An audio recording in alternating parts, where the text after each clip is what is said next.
Buenas tardes a toda la gente que nos está escuchando y nos está viendo por este canal de Facebook, la Capilla de Westminster. Tenemos invitados especiales para esta tarde, una charla muy importante que nos va a poder ayudar a poder seguir creciendo en el conocimiento de la palabra del Señor.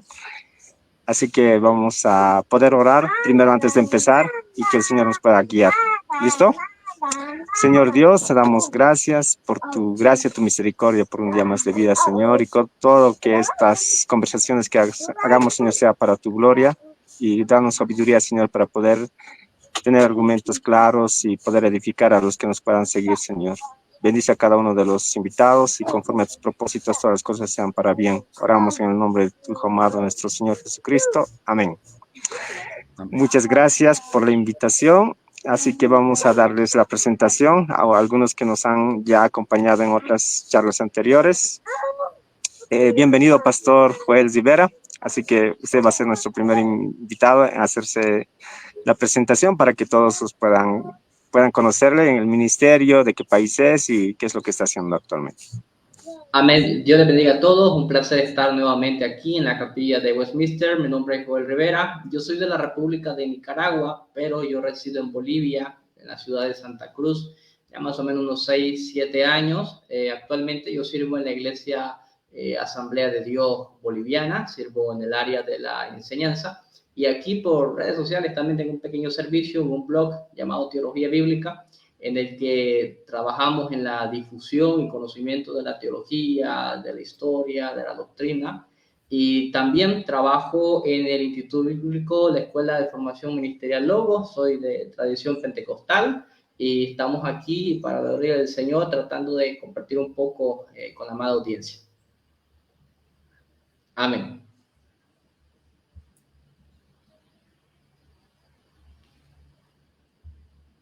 No sé si lo escucha, Madre Reinaldo. Amén. Bienvenido, pastor, profesor. Adelante, profesor o pastor Samir Acevedo, con su presentación. Gracias, hermano. Qué gusto saludarlos. Un gusto, pastor Joel, hermano Claudio. Un placer conocerlos por estos medios. Mi nombre es Samir Acevedo, ministro ordenado de la Iglesia Presbiteriana aquí en Colombia. Somos parte de la IREP, Iglesia Reformada Evangélica Presbiteriana de Colombia. Y por la gracia de Dios pastoreo en Florida Blanca, Santander. Yo soy realmente bogotano, pero ya 25 años casi aquí en esta bella ciudad que amamos tanto y con el deseo de poder servir de la mejor manera. Un abrazo a todos nuestros hermanos que nos ven y a mis hermanos con quienes vamos a estar dialogando. Qué gusto, Dios los bendiga. Gracias, bienvenido. Adelante, mi hermano Claudio González. ¿Dónde, qué país está, en qué latitudes se encuentra? Adelante. Hola hermanos, un saludo, Pastor Joel, Pastor Samir, mi nombre es Claudio González, asisto a una iglesia que se llama Simple Church, que es bautista, pero es bastante ecléctica, aunque yo personalmente soy bautista particular. En términos de teología, yo soy autodidacta, hace más de 20 años, abrazo, como dije, soy bautista particular y abrazo la soteriología calvinista. Y bueno, tengo mi propio blog, que el nombre es un poco complicado, así que no lo voy a decir. Quizás si lo escribimos en el chat va a ser más fácil acceder a él. Y tengo un canal de YouTube en donde hablo de diferentes cosas que tienen que ver con la teología, particularmente desde una perspectiva pedagógica, más que nada. Eso. Ok, gracias. Gracias a todos, que el Señor los bendiga. Y soy de Chile, estoy en Santiago de Chile en este momento. Ya tenemos uno que vive en Bolivia, un colombiano y el otro chileno. Bueno, prácticamente latinoamericanos o sudamericanos. Bueno, vamos a hacer el desarrollo de nuestra charla, así que la primera pregunta es para el pastor Samir. Pastor Samir, ¿qué es el pecado moral? Ok, hermano. Adelante, pastor. Bueno, tendríamos demasiado que decir al respecto, por supuesto, pero cuando se trata de hablar del pecado moral, podremos definirlo como cualquier acción, pensamiento o deseo que se desvía de la perfecta ley de Dios.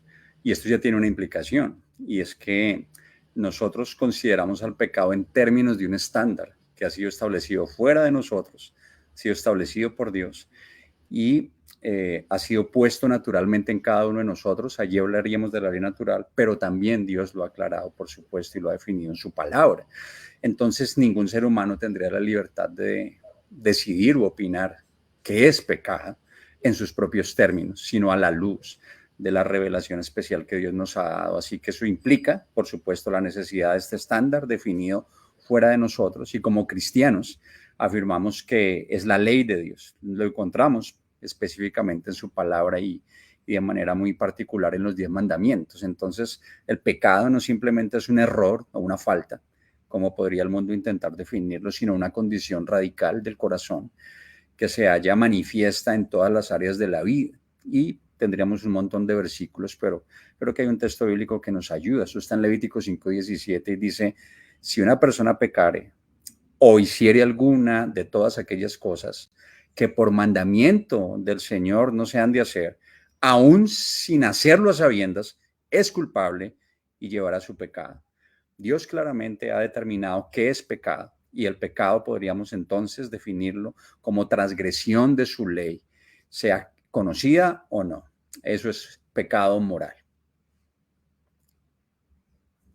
Ok, hermano Claudio, ¿cómo se origina el pecado? ¿Dónde nace? Si todo lo que Dios hace es bueno, ¿cómo sale este elemento o este,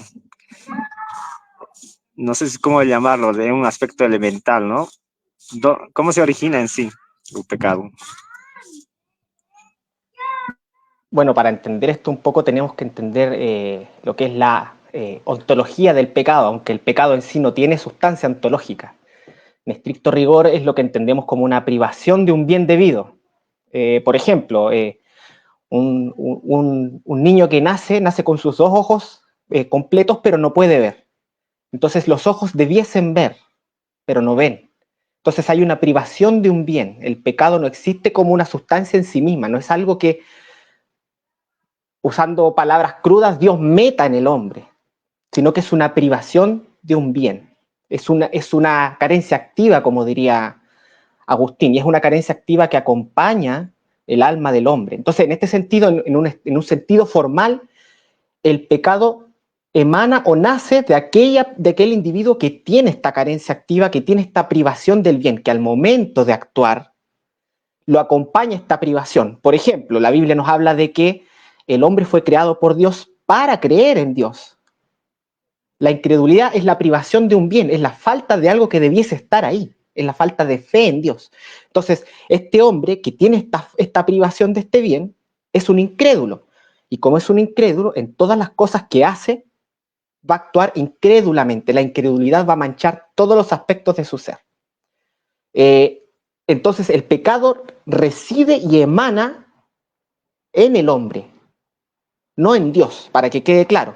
Por supuesto, yo como calvinista creo que Dios es soberano y es la causa última de todas las cosas.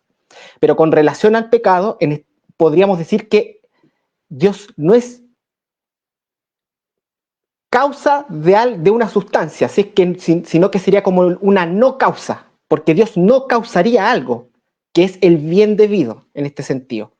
¿A qué me refiero con esto? A que este hombre debiese creer en Dios, y la fe es un don de Dios, pero Dios no le concede la fe a este hombre. Entonces este hombre incrédulo, al moverse, va a actuar incrédulamente, va a manchar todas sus obras con incredulidad, hasta el momento en que Dios, según su voluntad, le conceda el don de la fe.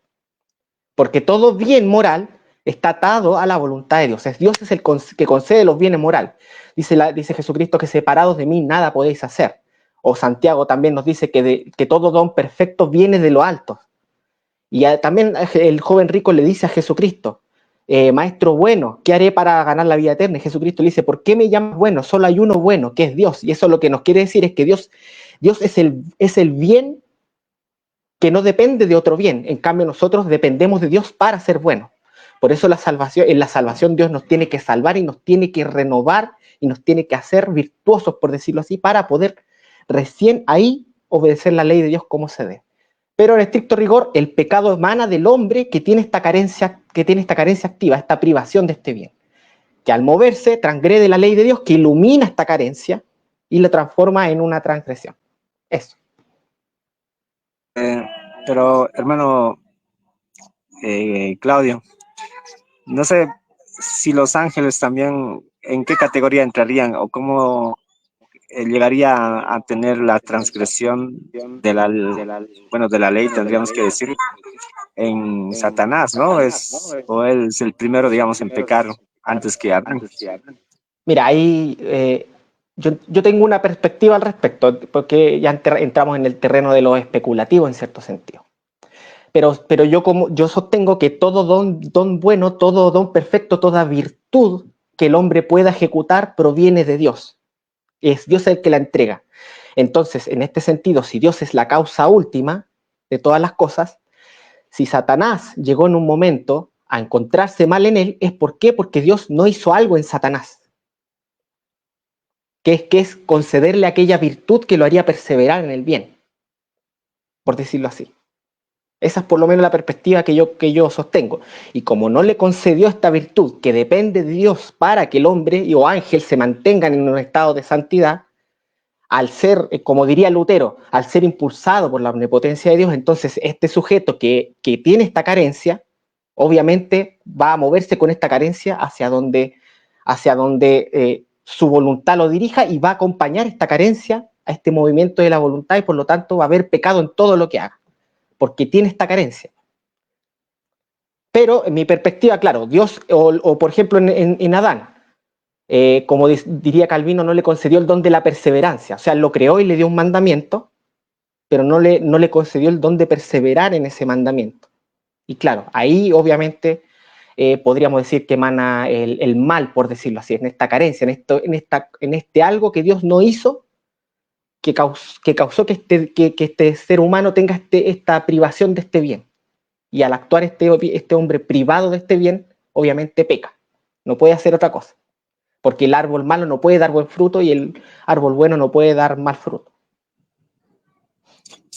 Ok, después de escuchar todos los conceptos claros sobre el pecado, Pastor Joel, ¿qué es en sí el pecado sexual?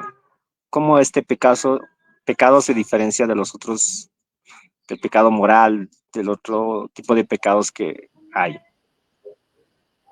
Bueno, a la mayoría de las personas o algunas personas no les gusta diferenciar los pecados unos de otros. Algunos dicen pecado chico, pecado grande. Bueno, a algunas personas no les gusta esta categoría porque dicen que todo pecado es pecado y todo pecado es malo. Y bueno, puede haber algo de verdad en eso, de que todo pecado es malo en sí, pero por lo menos si partimos de la Biblia, parece ser que el pecado sexual tiene cierta diferenciación. Según, por ejemplo, 1 Corintios 6:18, el apóstol Pablo dice, huyan de la fornicación. Todos los demás pecados que en un hombre comete están fuera del cuerpo, pero la fornicación peca contra su propio cuerpo. Entonces, el pecado sexual es único en cuanto a su impacto tanto en el cuerpo como en el espíritu. Este pecado, dice, es contra el propio cuerpo, el cual enfatiza la conexión íntima en lo sexual, en la identidad física, en los aspectos también emocionales y en la vida espiritual de una persona. Entonces, no podemos negar que hay cierta diferenciación con el pecado sexual por esa unión que se da entre dos individuos, que va más allá de una unión completamente física. Hay una unión emocional entre las dos personas y también más allá de eso, ¿por qué no descartar también y por qué no incluir? Hay una unión espiritual entre estas dos personas. Entonces, por eso el pecado sexual es diferente de los otros tipos de pecados en ese sentido, por esa cualidad que tiene la intimidad sexual, en este caso fuera de la ley del Señor, de traer una unión que, valga la redundancia, al ser concebida en pecado, pues es completamente perjudicial. Podríamos ampliar esto un poquito más de las consecuencias que hay del pecado sexual y la lista puede ser muy larga. Entonces, por esa cualidad creo que hay cierta diferenciación. Ok. Pastor Samir, si todos los pecados en sí son pecados, en realidad Dios no los califica el grado, pero sí tal vez podemos ver en el aspecto de las consecuencias, en que de una mentira, que un homicidio, la pregunta es, ¿todos los pecados tienen el mismo grado de transgresión? Ok, excelente pregunta. ¿Qué es transgresión? Deberíamos tener esto como punto de partida. Una transgresión es una violación de una ley o de una norma. Cuando se trata del pecado, el pecado debe ser diferenciado. ¿Por qué causa? Porque en el contexto del pecado, toda transgresión a la ley perfecta de Dios sería un atentado contra el ser mismo de Dios. La ley de Dios, los 10 mandamientos, son un reflejo claro del carácter de Dios. Por eso cualquier intento por o bien no obedecer lo que Dios ordena o hacer lo que Dios prohíbe sería un atentado contra este carácter perfecto de la divinidad. Por eso todo pecado realmente es un atentado y es cósmico, no es pequeño. Sin embargo, cuando se trata de ponderar el impacto del pecado, debemos hacer una diferencia. ¿Por qué razón? Porque algunos pecados, como lo advertía el hermano Joel recientemente, son más graves que otros en el sentido de sus consecuencias y, por supuesto, estas consecuencias y efectos han de ser penados de una forma distintiva. Pensemos, por ejemplo, en el pecado de la inmoralidad sexual que estábamos mencionando, en el cual hay todo un abanico de posibilidades. Pero en este abanico de posibilidades tenemos desde pecados que se pueden cometer con la mente, al mirar a otra persona y desearla en el corazón, lo cual dista mucho de un adulterio de hecho, por ejemplo. Ahí hay una distinción y una diferencia tanto en la gravedad del pecado como en la pena del pecado. No sería lo mismo que nosotros nos airemos contra nuestro prójimo a que nosotros tomemos la vida de nuestro prójimo. Hay una gran diferencia en impacto y en consecuencia. Por tanto, también en la intensidad o grado de la transgresión. De hecho, la palabra de Dios nos da un poco más de luz. Mateo, capítulo 12, versículos 31 y 32, dice lo siguiente. Por tanto, os digo, todo pecado y blasfemia será perdonado a los hombres, mas la blasfemia contra el Espíritu Santo no será perdonada. A cualquiera que dijere alguna palabra contra el Hijo del Hombre le será perdonado, pero al que hable contra el Espíritu Santo no le será perdonado, ni en este siglo ni en el venidero. Claramente, y podríamos entrar en una muy profunda discusión sobre lo que significa cometer el pecado imperdonable de la blasfemia contra el Espíritu Santo, pero aquí el punto es que Jesús está haciendo una clara distinción entre un pecado que sería imperdonable y otro pecado que no es tan grave. Más adelante en Lucas, en el capítulo 12, versículos 47 y 48, en el contexto de la parábola del siervo infiel, Jesús hace una declaración extraordinaria. Aquel siervo, dice Jesús, conociendo la voluntad de su Señor, no se preparó, ni hizo conforme a su voluntad. Aquel recibirá muchos azotes. Mas el que sin conocerla hizo cosas dignas de azotes, será azotado poco. Porque a todo aquel que se haya dado mucho, mucho se le demandará, y al que se le haya confiado, más se le pedirá. ¿Qué estamos encontrando acá? Claramente Jesús está ilustrando el grado de pecaminosidad dependiendo de varios factores, como el conocimiento, como la autoridad, como la luz recibida.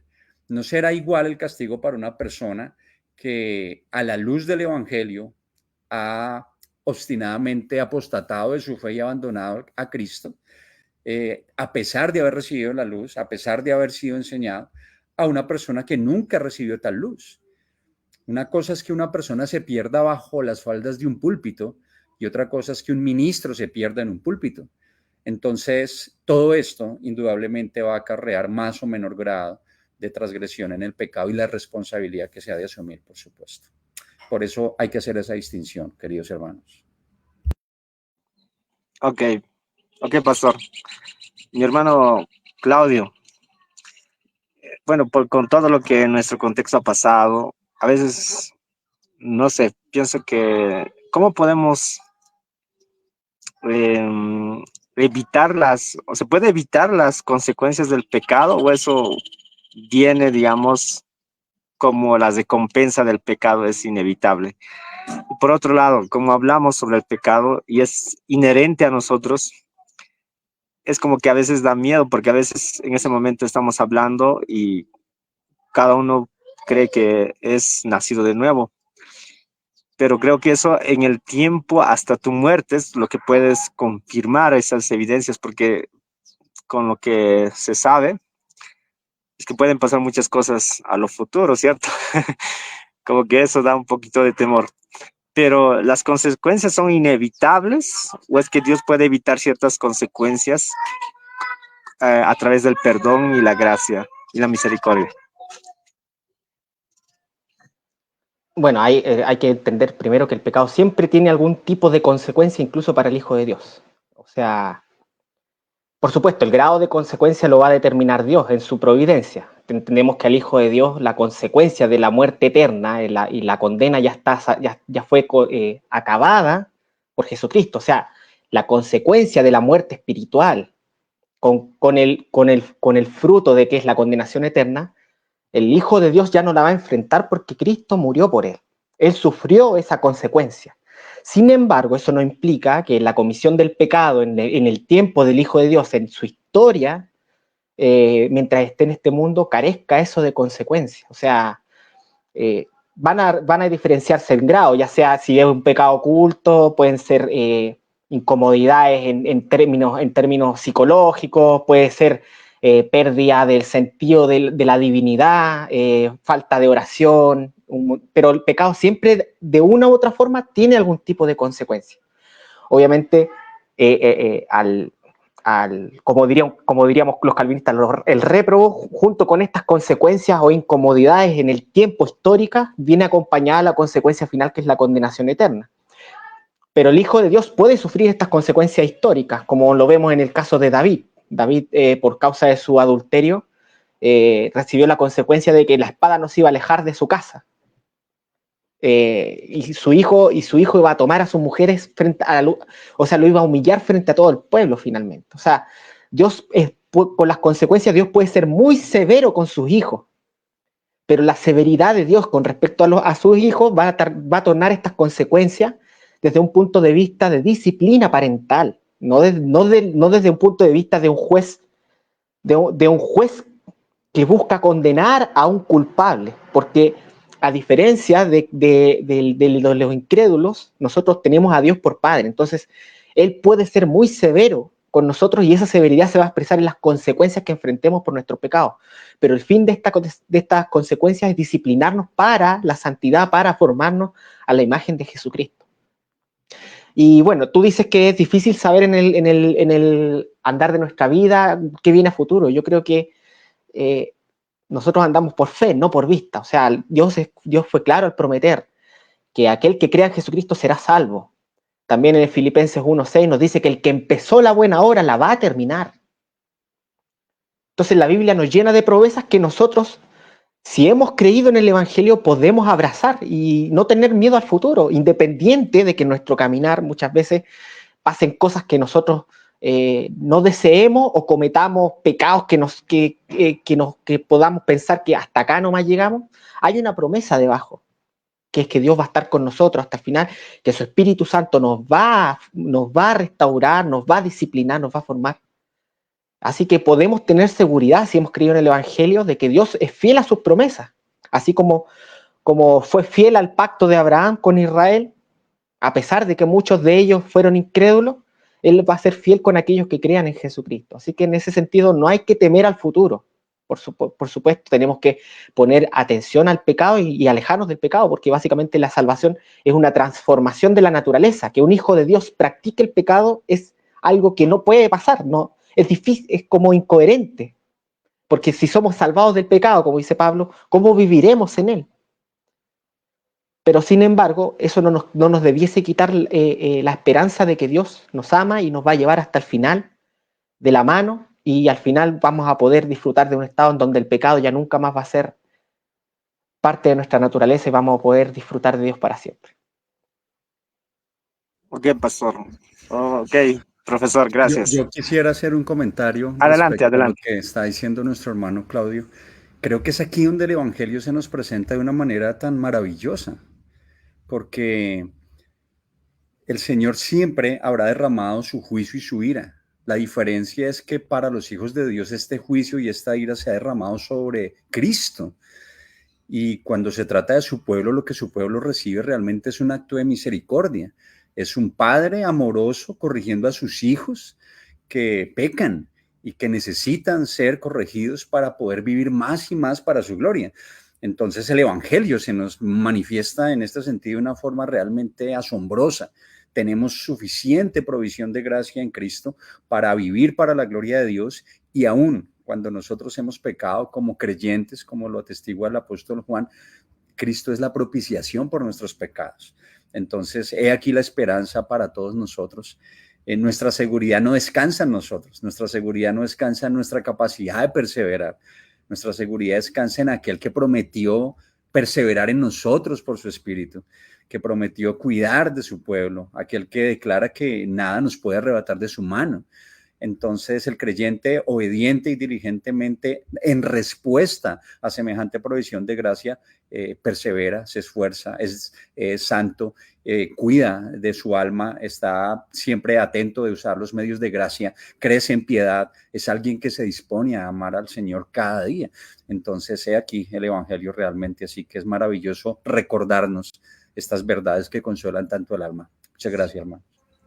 Es como se dice, ¿no? La salvación no está en la mano del hombre, sino en la mano del Señor, ¿no? Bueno, Pastor Joel, si bien dice que los pecados sexuales se pecan no solamente contra Dios, sino contra nuestro propio cuerpo, ¿qué hace diferente en que un incrédulo peque y que un creyente caiga en ese pecado? ¿Cuál sería la diferencia? El incrédulo también peca contra su propio cuerpo y porque también peca contra el Espíritu Santo. Creo que en esa parte ya no, ¿cierto? Porque el incrédulo no ha nacido de nuevo, no ha sido degenerado, entonces tal vez sería eso. Pero en el aspecto de las consecuencias, también queremos un poquito distinguir cómo sería el pecado del incrédulo que peca en su pecado, tal vez por lo que no sabe, por ignorancia puede ser, y qué sucede con aquello que conociendo al Señor peque.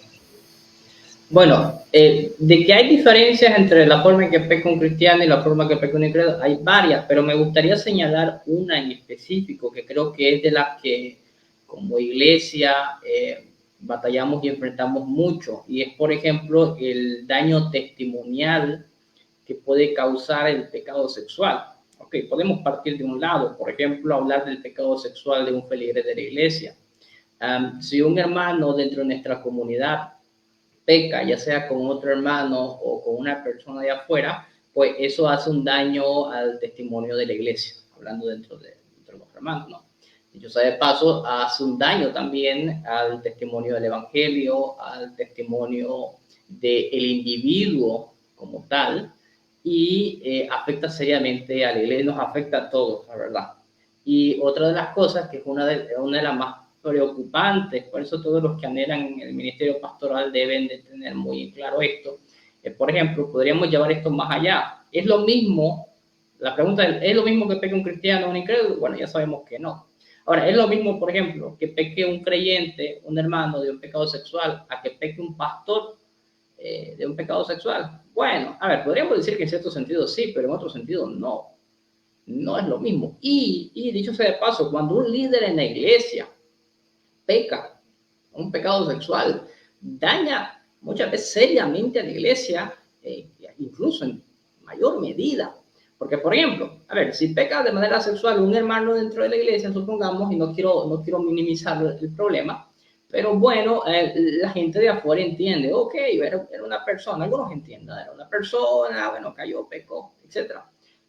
Eso no impide que la persona pueda llegar a visitar la iglesia, pero si el pastor, por ejemplo, de la iglesia cae en un pecado sexual en muchas ocasiones, en muchas circunstancias, los que han estado en pastorado han podido ver esos detalles, hay muchos incrédulos que dicen, no, yo no piso esa iglesia, porque el pastor fulano de tal cayó con la hermana fulana de tal y todo. Entonces, el pecado sexual es muy nefasto en ese sentido porque daña seriamente el testimonio del individuo, de la iglesia, del Evangelio. Quiero poner un ejemplo, por ejemplo. Tenemos el caso de David. Y a David, cuando se habla de David, se habla muchas veces en aspecto positivo, pero también se habla en aspecto negativo. Y miren qué curioso, cuando se habla de David, lo primero que se menciona de David no fue o no es que él cometió homicidio, sino que cometió adulterio. Y nosotros podemos darnos cuenta que cuando se habla de David, la gente como que es muy selectiva, como que se les olvida que hubo un hombre que murió en medio de todo eso. Y lo primero es, no, David cayó en adulterio. David cayó en adulterio. ¿Saben qué? Yo creo que David fue perdonado y todo, él pasó las consecuencias de todo, pero aún así, aunque haya sido perdonado y todo, hasta el día de hoy, la gente sigue recordando el pecado de David. Voy a decir algo triste, y esto debería hacernos reflexionarnos a todos. Si usted como líder de la iglesia peca de manera sexual, Dios lo puede perdonar y todo, pero quiero que sea consciente de esto. La gente no olvida. No olvida. Por más que Dios lo haya perdonado a uno y todo, la gente no olvida. Y eso es como el récord policial a veces. Cuando no está manchado, eso queda ahí. Queda muy difícilmente lo borra. Entonces yo creo que el pecado sexual es bastante nefasto porque de alguna u otra manera en nuestra sociedad y como la gente lo ve siempre va a destacar esa mancha. Por eso siempre se habla y se llama a la pureza sexual dentro de todo. Yo no quiero hacer esto o minimizar el pecado que los hermanos o los miembros de la iglesia pueden cometer, porque igual las consecuencias van a ser para todos, así como si un pastor peca de manera sexual, la gente no lo olvida, también a los hermanos de la iglesia, la gente no lo olvida. Yo he visto varios hermanos que han llorado y han sufrido porque ellos cayeron, cometieron un error, se levantaron de nuevo y la gente, acordate que caíste. Y no son gente inconversa muchas veces que les hace ese señalamiento, a veces se lo hace gente cristiana. ¿Qué me venís a hablar de santidad? ¿Qué me venís a hablar de la... Pues si vos caíste con... Entonces, yo creo que ese tipo de pecado es bastante nefasto específicamente por eso. Y no, reflexionar a toda la audiencia que hay que cuidarse, hay que orar, buscar al Señor, porque la gente no olvida. Y más si uno es creyente cristiano, la gente no olvida. Eso podría responder. Ok.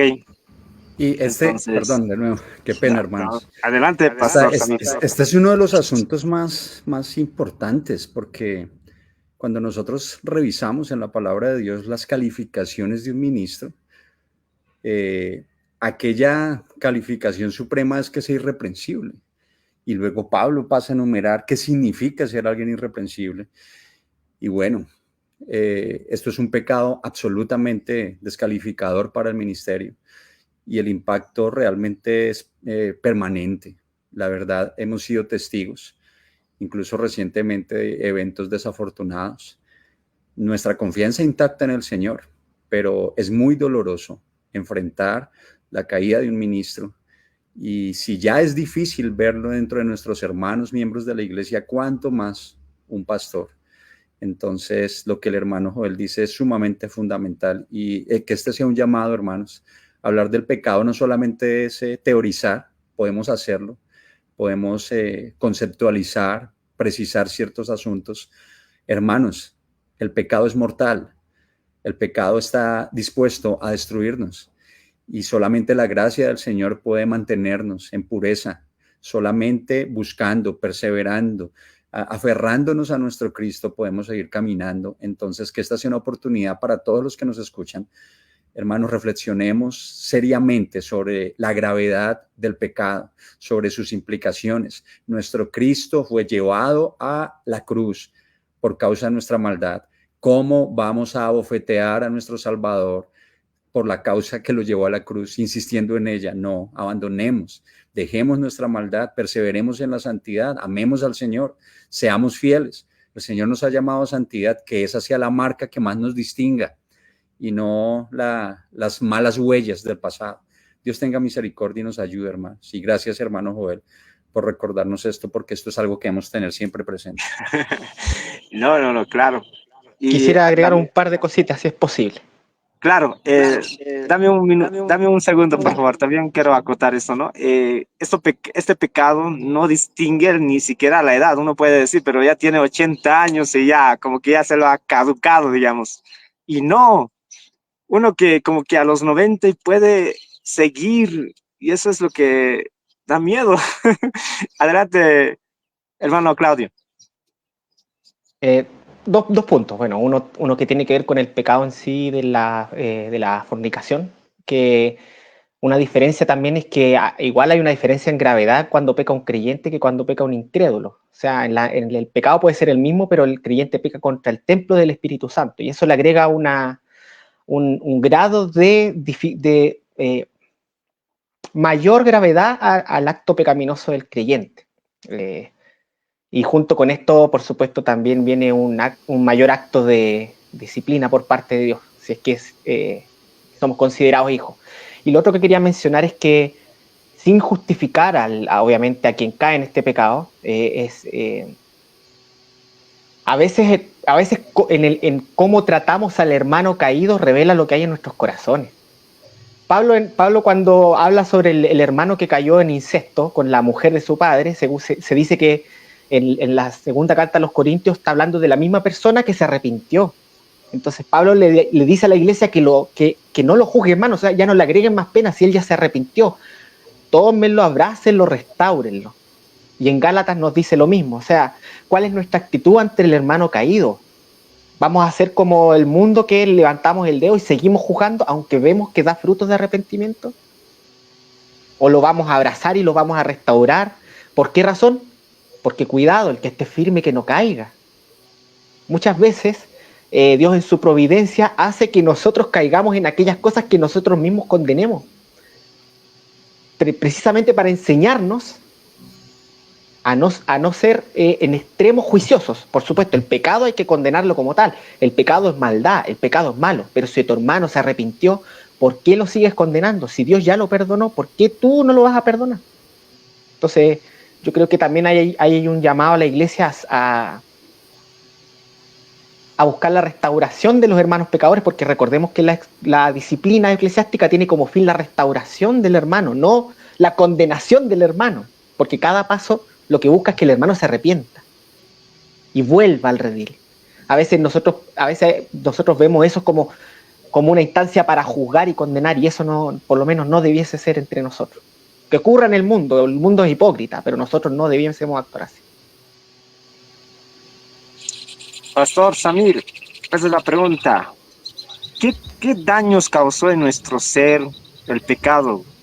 Pues que de plano el alma, todos nuestros aspectos, voluntad, emociones, todo se dañó.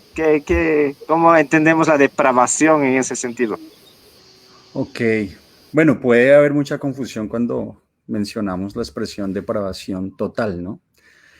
De pronto no sería tan apropiada la palabra total y hay algunos pastores que han usado más bien la expresión radical. No todo ser humano ha alcanzado el mayor grado de depravación posible en todo aspecto, pero todo aspecto de la vida del hombre está manchado por la caída. Nuestra caída no fue una caída, no nos raspamos una rodilla, la caída fue mortal. Y esta caída mortal ha ocasionado que todo ámbito de la vida del hombre esté afectado, intelectualmente, emocionalmente, volitivamente, relacionalmente. No hay ámbito en el que el pecado no haya afectado al ser humano. Entonces deberíamos entender cómo la palabra de Dios diagnostica esa condición. Cuando leemos la Biblia, por ejemplo, pensaríamos que antes del diluvio, las afirmaciones acerca de Noé sobre ser un hombre recto, sobre ser un hombre justo, pues están hablando de alguien que es distinto radicalmente al resto de la humanidad.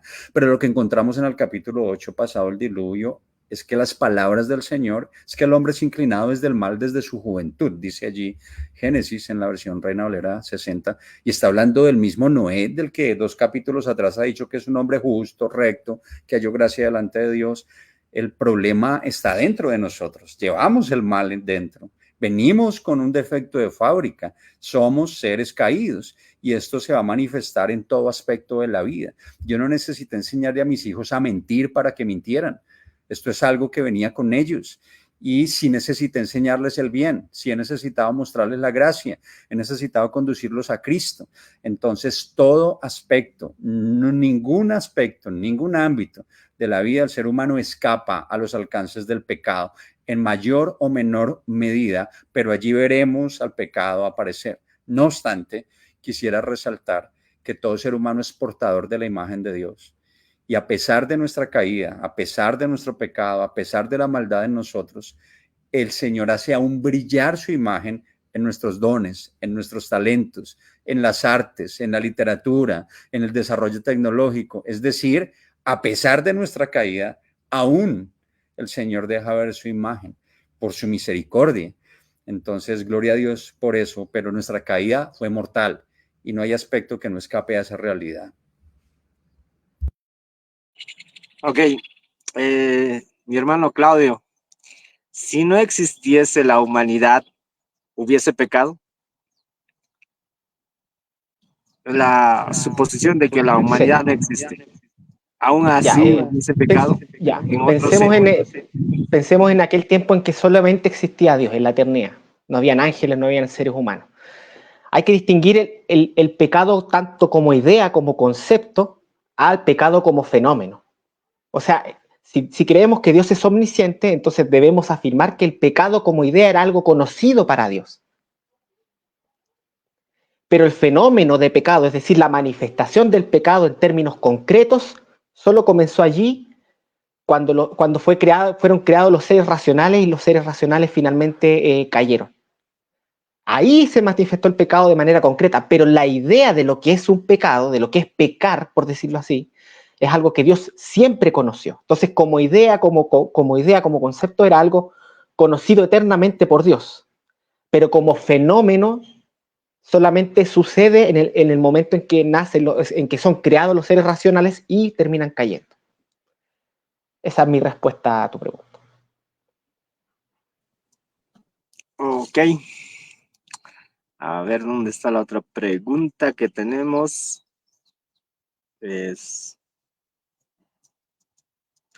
¿Por qué los pecados sexuales traen vergüenza, Pastor Joel? ¿Por qué, digamos, se distingue de los otros pecados de mentir, que puedes admitirlo, he mentido o he engañado así libremente? Pero el otro pecado como que no puedes decirlo libremente, ¿no? O he hecho esto. ¿Cuál es esa situación o razón por la que este clase de pecado trae vergüenza, miedo, incluso oculta? Y pasa un tiempo y esperas que como que se destape, digamos. Bueno, yo creo que la vergüenza viene precisamente el tema que venía hablando anteriormente, el tema del señalamiento. Mire, a ver, por ejemplo, ha pasado un año. En este año, los que estamos presentes en esta transmisión, hemos dicho alguna mentira en el año, hemos pecado por mentir. Puede que sí, puede ser que hayamos pecado mintiendo, algo por el estilo. Y podemos ver, hermano, que obviamente nos arrepentimos, ¿no? Porque el creyente se caracteriza porque cuando peca se arrepiente. Pero nadie nos va a acusar de mentirosos o cositas así, a no ser que usted sea un tipo de mentiroso compulsivo, ¿no? Ese es otro asunto. Pero si alguno de nosotros ha mentido en este año, pues nadie nos va a acusar seriamente, no es algo que traiga mucha vergüenza. En cambio, si alguno de nosotros, por ejemplo, en este año cometió adulterio, fornicación, va a haber un señalamiento fuerte. Y es justamente ese señalamiento lo que trae vergüenza. Ahora, me gustaría orientar quizás esa pregunta por un lado. Ahora, la cuestión sería, ¿es justo que yo experimente vergüenza por haber pecado? Bueno, mire, cuando hacemos cosas malas, cuando nosotros somos adultos, ya sabemos que hacemos cosas malas, tienen sus consecuencias. Entonces, cuando nosotros hacemos cosas malas, creo que tenemos que ser conscientes de que las malas decisiones traen sus propias consecuencias. Y parte de ser un adulto con madurez es de saber enfrentar como adulto las consecuencias de nuestros actos. Entonces, ya sabemos por qué el pecado sexual trae esta vergüenza. La cuestión es, si yo cometí pecado sexual, antes de cometer un pecado sexual, yo tengo la madurez de enfrentar la vergüenza que viene tras eso. Yo he visto dos tipos de creyentes. El número uno cayó, pecó y enfrentó la vergüenza de su acto. Confesó su pecado e incluso como confesó su pecado delante de la iglesia y dijo, hermano, he pecado. He pecado y le pido perdón al Señor.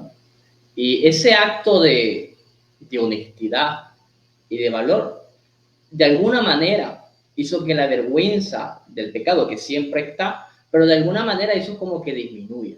Los hermanos valoraron ese momento de valentía, para ver la redundancia, porque hay que tener valor para hacer ese tipo de acciones. Los hermanos valoraron su acto de valentía y honestidad y dieron gracias a Dios por esa persona arrepentida.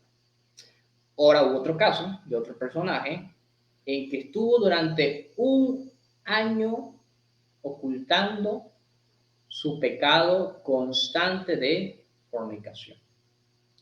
Cuando este pecado fue descubierto, la vergüenza que iba a experimentar esta persona en un principio se agravó más.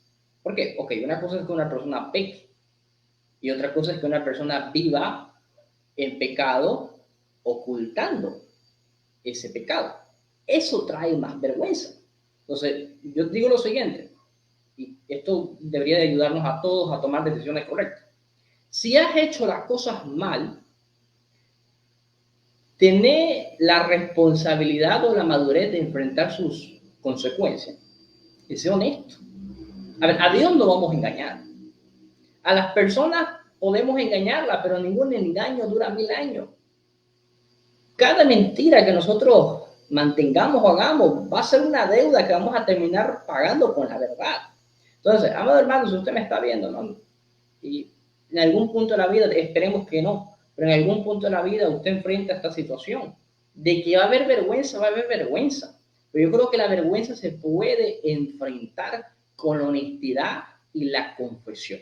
Creo yo que todos estamos de acuerdo en eso, que hay virtud en la honestidad y en el arrepentimiento, que en comparación a vivir una vida temiéndole a la vergüenza.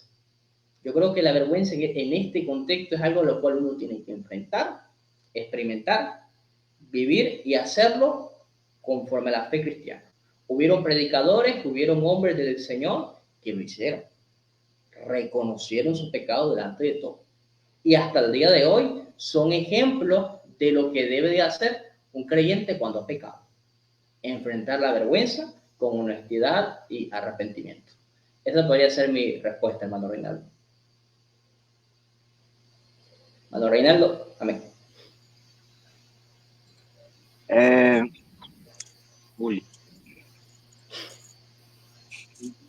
Pastor Samir, esa es la pregunta que le tengo.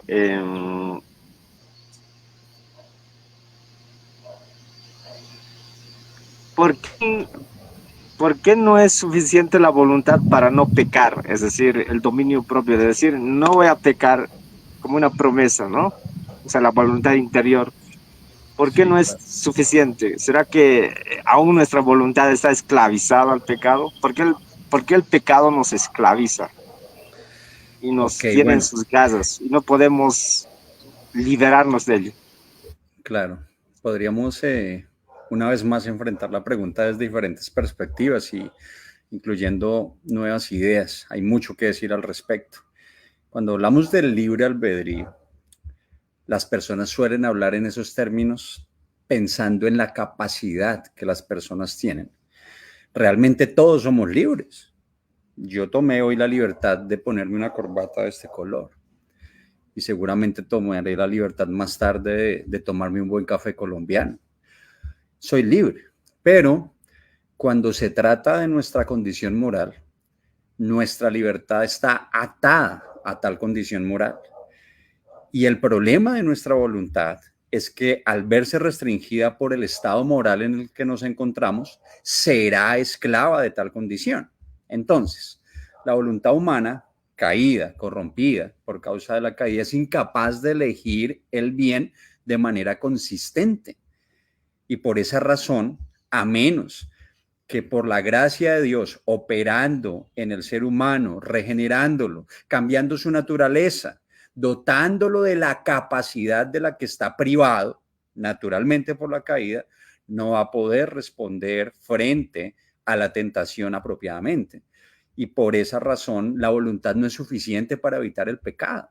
Ningún ser humano puede levantar su mano y decir que está libre de la condición del pecado.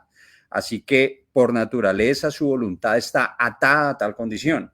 Y a menos que el Señor intervenga, él no será libre. Pero ¿qué sucede cuando el Señor interviene? Cuando somos traídos a Cristo y por causa de este encuentro salvífico, regenerador en nuestra alma, somos transformados. Pues que una capacidad que no teníamos ahora nos es dada y somos dotados del poder para obedecer, para ser fieles, para amar a Cristo, para perseverar en pureza. Ahora tenemos algo que no teníamos y no estamos sostenidos por tal voluntad, sino por la obra de Cristo sobre esta voluntad que ha sido liberada para vivir para la gloria de Dios. Y es por eso que ahora los verdaderos creyentes somos capaces de obedecer y se nos demanda la obediencia. Ya no se nos demanda la obediencia como seres incapaces, se nos demanda como seres capaces, porque aquel que ha prometido perfeccionarnos hasta el día de la redención, aquel que nos ha dotado de su espíritu, que nos ha sellado para el día de la redención, promete transformarnos. Entonces, la razón principal por la cual la voluntad por sí sola no es suficiente es porque la naturaleza del pecado en el corazón humano se ha enraizado de tal forma que solo la obra transformadora del Espíritu Santo puede liberarnos totalmente del dominio de ese pecado. Dice la palabra, dice en Jeremías 13:23, un pasaje muy conocido. ¿Mudará el etíope su piel y el leopardo sus manchas? Así también podréis vosotros hacer bien estando habituados a hacer el mal. A menos que el Señor intervenga, no es posible hacer el bien. Ahora escuchemos al apóstol Pablo. Yo sé que en mí, esto es en mi carne, no mora el bien, porque el querer el bien está en mí, pero no el hacerlo.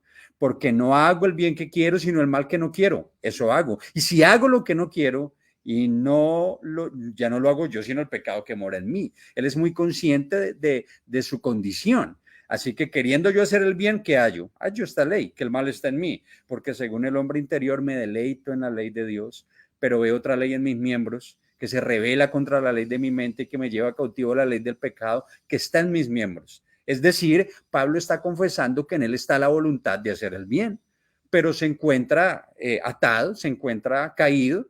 Dice, miserable de mí, ¿quién me librará de este cuerpo de muerte? Gracias doy a Dios por Jesucristo, Señor nuestro. Así que yo mismo, con la mente sirvo a la ley de Dios, más con la carne a la ley del pecado. Él sabe que aún siendo un creyente, está a expensas de la gracia y que sin tal gracia no importa cuán fiel quiera ser, no importa cuán obediente se presente, no podrá lograrlo. Esta es una gran lección para nosotros, hermanos, porque si una cosa buena hace nuestra caída, es enseñarnos lo insuficientes que somos y lo necesitados que estamos de Cristo. Y por esa razón, la ley del Señor nos conduce a ver que solo en Cristo hallamos esperanza.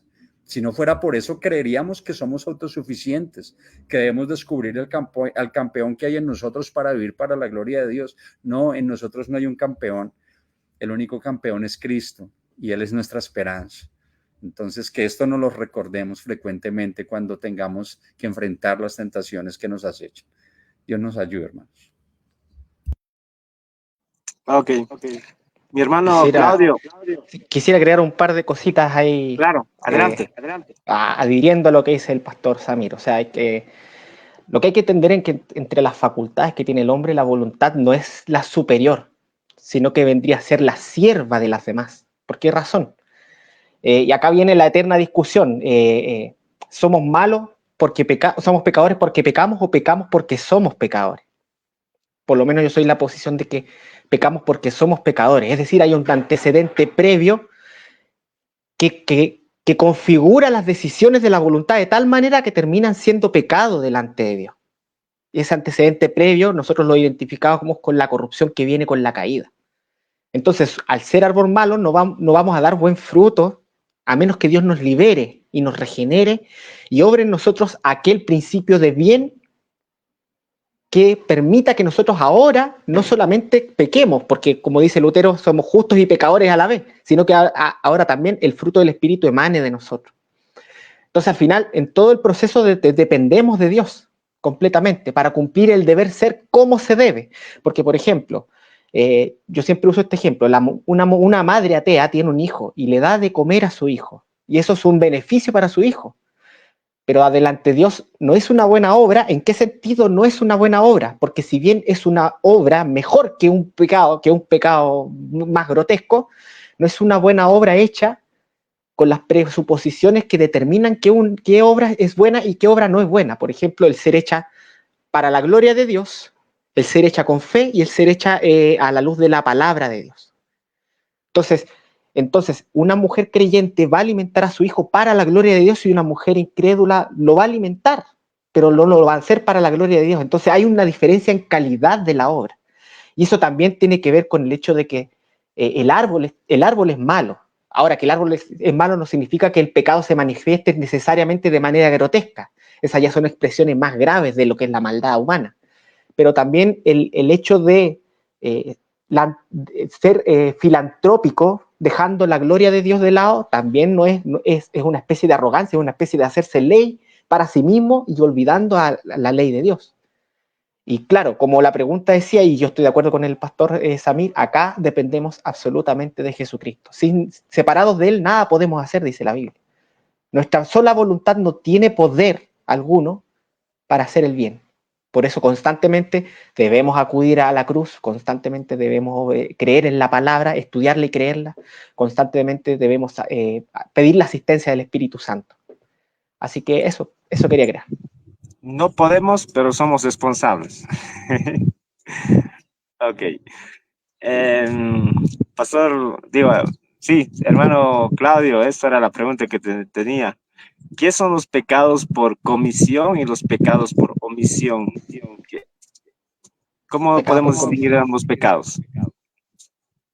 Bueno, antes de eso, claro, quería responder a eso último que decías, porque muchas veces, claro, se dice que porque el hombre está atado a su voluntad al pecado, entonces, ¿cómo puede ser responsable de esos pecados? Y básicamente la responsabilidad no tiene que ver con la autonomía de la voluntad. Uno no es responsable porque es libre, por lo menos esa es mi posición. Uno es responsable porque es sujeto a dar cuenta de las obras que uno hace ante la ley de Dios, independiente de las causas de esa obra.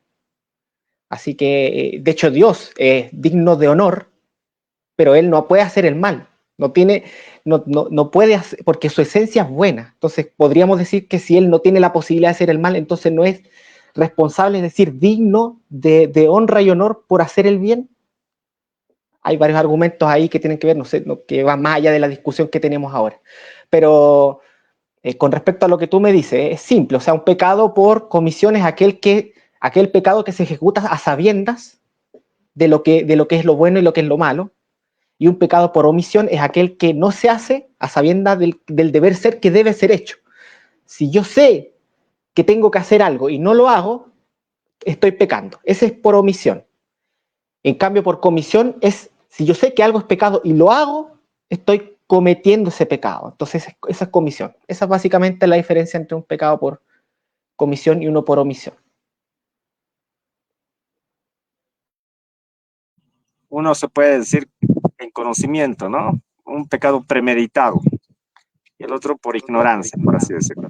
No sé, es que el pecado por omisión no necesariamente tiene que ser por ignorancia. El pecado por omisión puede ser por ignorancia, o sea, puede ser que yo peque en algo que yo no sé. Pero en estricto rigor, el pecado por omisión es aquel pecado del cual yo sé que tengo que cumplir un deber y no lo hago. Entonces, mi abstenerme de cumplir el deber es un pecado de omisión, porque yo no hago lo que debo hacer. En cambio, el por comisión, sabiendo que X es malo y yo cometo X, entonces estoy cometiendo el pecado.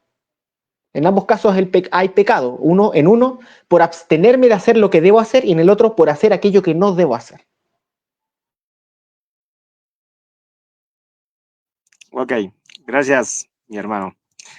Pastor Joel, esta es la pregunta que le tengo. Dentro de los pecados sexuales, también se distinguen, ¿verdad? Porque nuestro Señor decía, cualquiera que vea a una mujer y la codicia en su corazón cometió un pecado de adulterio, ¿cierto? Pero Sí, a lo que yo entiendo es que ese pecado no te vuelve una sola carne al haber solamente pensado, pero sí cuando aquel acto, cuando el mismo pecado, pero ya hay una consumación que te vuelve una sola carne, como dice Corintios, ese pecado hay una distinción también entre esos dos pecados, ¿verdad? Adelante, sí. pastor. Bueno, para el pecado sexual se utilizan diferentes palabras a veces, como por ejemplo concupiscencia, lascivia, lujuria. Todo esto generalmente está asociado con la lujuria. Ahora, la cuestión, para amarrarlos todos, es que estos términos describen una inclinación que alejan a los individuos de la santidad del Señor. Porque, por ejemplo, hay creyentes que no cometen adulterio físico, por así decirlo, pero están profundamente atados a la pornografía o batallan profundamente con la pornografía. Creo que el tema de la pornografía también dentro de los miembros de la iglesia y dentro de líderes de la iglesia no es un secreto para nadie y hay muchas personas que están batallando con eso. Ahora, de ahí la importancia que yo le venía a hablar del tema de la confesión, de la honestidad, porque hay personas, por ejemplo, que no reconocen este problema, no reconocen que están teniendo esta batalla y todos tenemos una lucha con el pecado. Todos tenemos debilidades, todos tenemos fallas y en muchos casos las batallas y luchas son muy diferentes, cada uno somos muy diferentes. Entonces, todo pecado, independientemente del nombre que tenga o del tipo de forma en la que se practique, todo esto se amarra en el hecho de que estos pecados nos alejan de la santidad de Dios, nos alejan del Señor y son pecados que afectan profundamente nuestra espiritualidad y nuestra salud espiritual. Entonces, quiero destacar en este sentido de que la exhortación de Jesús de cualquier hombre que mira a una mujer para desearla y adulterar con ella, yo creo que es muy relevante en este tiempo, porque tenemos personas que no están teniendo actividad sexual física, pero por este tipo de contenido que bombardea por redes sociales, bombardea por aquí, bombardea por allá, los creyentes están siendo tentados en esto. Y bueno, yo creo que hay estadísticas y hay estudios en cuanto a esto, en cuanto a personas, hermanos, tanto hermanas, afectados con este pecado de la pornografía, que es un adulterio del corazón. No están teniendo encuentros con personas, pero están pecando con este tipo de pecado que Jesús lo llama por lo menos adulterio. Entonces la cuestión es, yo creo que es antecedente para una próxima pregunta, ¿cómo los creyentes deben enfrentar este tipo de pecado? Porque hoy en día, a como está la situación por las redes sociales y contenido audiovisual, no hace falta que un hermano o una persona tenga un encuentro sexual con alguien para cometer un pecado sexual. Entonces, yo creo que es una dimensión de los que sería muy importante poder abordar y discutir. Eso podría añadir, no sé si los otros pastores tengan alguna observación al tema, creo que es un problema serio. Sí, claro, tengo un comentario al respecto. Mm, el pecado en esencia es un acto de idolatría. La sexualidad nos es dada como un lenguaje divino para manifestar de la forma más clara la relación que Cristo tiene con la iglesia. Y por eso se encuentra en un marco sagrado. Por eso el pacto matrimonial es tan importante, porque no es cualquier cosa la que la sexualidad ilustra. Y cualquier acto de corrupción, de degradación de esa imagen, pues implica precisamente un atentado a ese vínculo sagrado y santo y, por supuesto, al carácter mismo de Dios. Entonces, particularmente este tipo de pecado, aun cuando no sea consumado físicamente con otra persona, no deja de tener esta esencia corrupta en sí mismo. Y es clara la forma en la que Cristo nos instruye a tratar con él. Él nos dice que ha de ser tratado con la misma seriedad que nosotros consideraríamos o mutilarnos un miembro del cuerpo o sacarnos un ojo. Así de serio es el pecado de esta naturaleza, que deberíamos considerarlo con esta seriedad. Entonces, este es un llamado muy drástico de Cristo mismo a prender todas las alertas, especialmente en un mundo cuya cultura está sumida en toda clase de demostración sexual.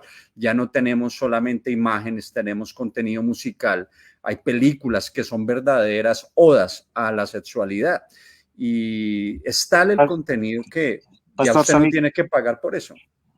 Pastor Samir, Sí, la pregunta que le hago también es, ¿cómo explicamos en nuestro contexto el pasaje de 1 Corintios capítulo 5, versículo 5? Le dejo con la pregunta, pastor. Gracias, porque precisamente tiene que ver con el asunto. En ese pasaje, como ya lo mencionaba nuestro hermano Claudio, tenemos a un hombre incestuoso, está acostándose con la esposa de su padre. Y lo que primero a los Corintios en ese capítulo y en ese versículo está haciendo el apóstol Pablo no es otra cosa que traer una medida disciplinaria con el propósito de tres cosas. La disciplina eclesiástica tiene tres ejes fundamentales. El más importante es el honor de Cristo. Y en orden de importancia es esto lo que más debemos defender. En segundo lugar, vamos a proteger la pureza de la iglesia. Y en tercer lugar, buscar el arrepentimiento del ofensor para que regrese, para que retorne a Cristo. Y es justo lo que ocurre. Pero fíjense que la forma en la que Pablo lo hace es drástica. Básicamente, Pablo lo que está diciendo allí es, vamos a entregarlo porque ya lo he entregado a Satanás, bien sea para que la carne sea condenada, pero su espíritu sea salvo. Y está hablando en términos drásticos de la disciplina de la iglesia. La disciplina de la iglesia puede llegar incluso al acto mismo de la excomunión, que una persona que estaba en perfecta comunión con la iglesia, siendo miembro de la iglesia, debe ser separado por causa de que ya no camina, no anda como un creyente. Y esto puede ser usado por el Señor para convencerlo de su estado pecaminoso y llamarlo al arrepentimiento. Gloria a Dios, es lo que vemos que ocurre. La segunda epístola nos da cuenta de que eso es lo que está pasando. Entonces, Pablo, en resumen, lo que está haciendo es instruir a la iglesia de Corinto y de paso a nosotros sobre qué debemos hacer, cuál es el procedimiento a seguir cuando hay una persona impenitente. Y esta persona impenitente, al ser separada del cuerpo de Cristo, está expuesta al mundo. En ese sentido, hemos entregado a esta persona a Satanás. Pero si esta es una persona que por la gracia del Señor logra ver lo que ha perdido, logra darse cuenta de que ahora está fuera de la provisión, de la bondad del Señor por la predicación, por la fraternidad de sus hermanos, por la caminata con otros creyentes que lo puedan incentivar a la piedad y pueda regresar, el propósito entonces será cumplido porque su espíritu vendrá, es decir, regresará a este hombre en arrepentimiento y en la misericordia del Señor pueda llegar a ser salvo por su fidelidad. Entonces, esta acción no es un acto de venganza. Pablo no está llevando a cabo un acto de discriminación. Más bien, este es un acto de compasión, porque lo que está buscando es restaurar a este hombre, pero está protegiendo, está blindando a la iglesia. Aunque, bueno, el versículo puede prestarse para otras interpretaciones seguramente, pero indudablemente lo que Pablo quiere enfatizar acá es el tema de la urgente necesidad de la disciplina eclesiástica. Eso es, mis hermanos. Y pastor, cuando dice que es preferible entregado ser a Satanás y que muera para que el espíritu sea vivificado, significa que dentro de la disciplina que Dios a veces puede establecer es matar al pecador, al impenitente, pero, sí. al impenitente para el fin sí. que no pero eso no implica que pierda la salvación, ¿cierto? Si es un verdadero creyente, eso no pasará. Ahora, ¿qué sucede? Recordemos también la instrucción de Pablo sobre la cena del Señor. El que come y bebe indignamente, juicio y come y bebe para sí. Dice Pablo, por esta razón algunos de vosotros ya duermen. Y por supuesto está hablando acerca de los que ya han partido, han muerto. Hoy en día nosotros no tendríamos, ninguno de nosotros es un apóstol, ninguno de nosotros tiene este tipo de revelación para vincular un pecado particular a un acto de juicio divino que termine en la muerte. Pero la Biblia claramente afirma que sucede. Entonces, ¿qué inferimos de las Escrituras? que efectivamente seguro que pueden haber personas que terminan yendo incluso hasta la muerte por causa de su pecado.